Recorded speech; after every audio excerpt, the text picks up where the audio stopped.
Namaste. Today, 14th November is the World's Diabetes Day. World Diabetes Day was launched in 1991 by the International Diabetes Federation and the World Health Organization in response to the rapid rise of diabetes around the world. The theme of this year's World Diabetes Day is the nurse and the diabetes, and the objective of this is to raise awareness around the crucial role that nurses play in supporting people living with diabetes. As per Ayurvedic classics, the success of Chikitsa depends totally upon the four factors which are known as Chikitsa Chadushpada. Chikitsa means treatment, Chadushpada means the four limbs of treatment, that is Bhishak, Dravya, Upasthada and Rogi. A perfect blend for all four components is essential for the successful treatment. Acharya Vagbhata mentions that nurses must be anurakta, that is loving, shuchi, pure, both clean, mind and body, daksha, have a situational understanding, and buddhiman, intelligent.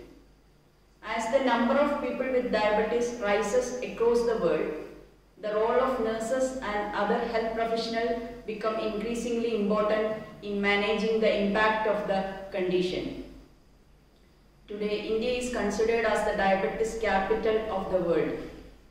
Among the general population, over 60 million are diabetic, and to make matters worse, that is projected to double by 2030. The state of Kerala is regarded as the diabetes capital of India, with a prevalence of diabetes at high as 20%. This implies that 1 in 5 residents of Kerala is diabetic. The World Health Organization predicts that diabetes will be the 7th leading cause of death worldwide by the year 2030. Long-standing diabetes can cause impairment in peripheral blood flow and microvasculature and ultimately leads to end organ damage. It has the potential to cause serious health problems such as neuropathy, nephropathy and retinopathy, etc. However, a silver lining to this is that most of these problems can be arrested by timely action and proper medication. In modern medicine, the word diabetes was first documented in 1425. In 1675, the Greek word mellitus, which means like honey, was added to reflect the sweet smell and taste of the patient's urine. However, the description of urine being similar to honey was already there as the term madhumeha in Ayurvedic literature centuries before. The complex nature of prameha was very well known to the ancient Ayurveda scholars. Therefore, they considered prameha as one of the maharoga. Ayurveda broadly classifies prameha into two, hereditary and acquired. Hereditary diabetes, that is Jata Prameha, can manifest either at birth or can occur due to both mother and father being diabetic. These cases are generally incurable due to the genetic defects in the parents. The description of acquired Prameha in Ayurveda is similar to type 2 diabetes. Ayurveda mentions 20 subtypes of Prameha based on gross clinical manifestations.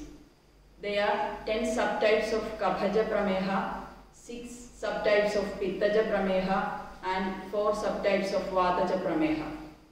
Carbohydrate, lipid and protein metabolism disturbances accompanied by glycosuria, proteinuria, etc. can be correlated with Kabhaja Prameha, which can be easily controlled and cured.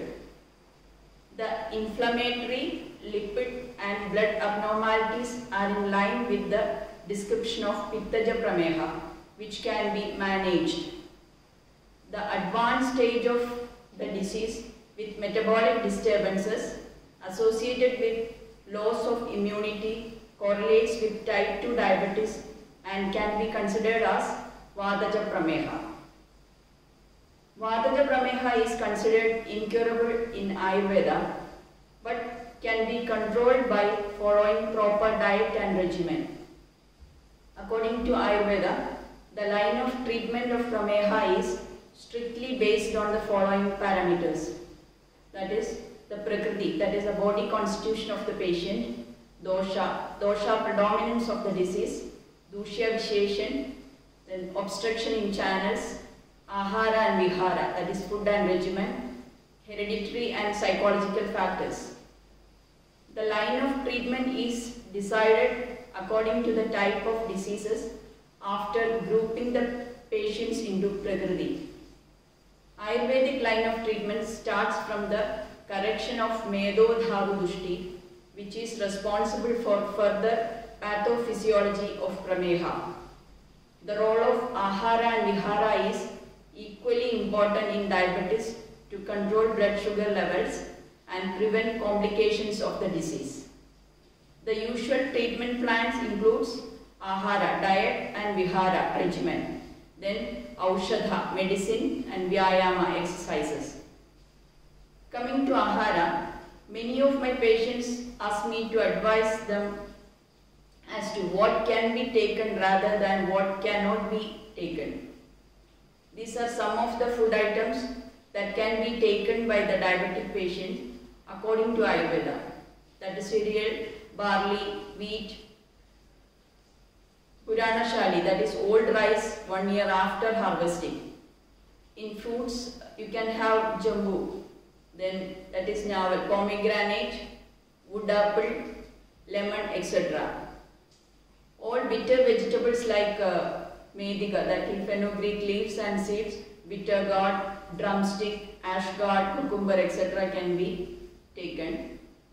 Apathya aharas includes unsuitable diet, which includes newly harvested rice preparations, then maida and its preparations, then meat soup of domestic and aquatic marshy animals, regular use of this, then phalavargas such as grape, dates, plum. Overusage of this can cause diabetes. Kandavargas, that is tubers such as potato, sweet potato, beetroot and their preparations. Madhyavarga, that is alcoholic preparations like sweet alcoholic drinks and freshly brewed alcoholic drinks. Then jaggery and its preparations.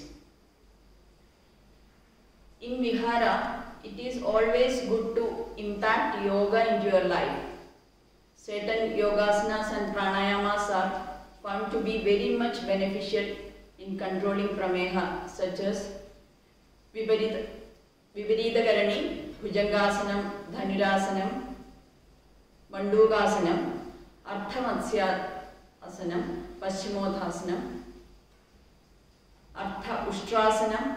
Then pranayamas that is found to be effective are Nadi Shuddhi Pranayama, Aniloma Viloma, Bhramari. Then Abhathya Viharas, that is unsuitable lifestyle like Adimatra Sevana, that is excessive eating, continuous sitting, excessive sleeping, lack of exercises, sleeping in the daytime, then laziness. Apart from the general instructions given above, regular routine medical checkups should be done with special emphasis on blood glucose levels. Routine physical examinations can help to prevent complications like neuropathy and retinopathy. If you are a diabetic patient, make sure that routine blood and eye examinations are done in every 3 months. Thank you.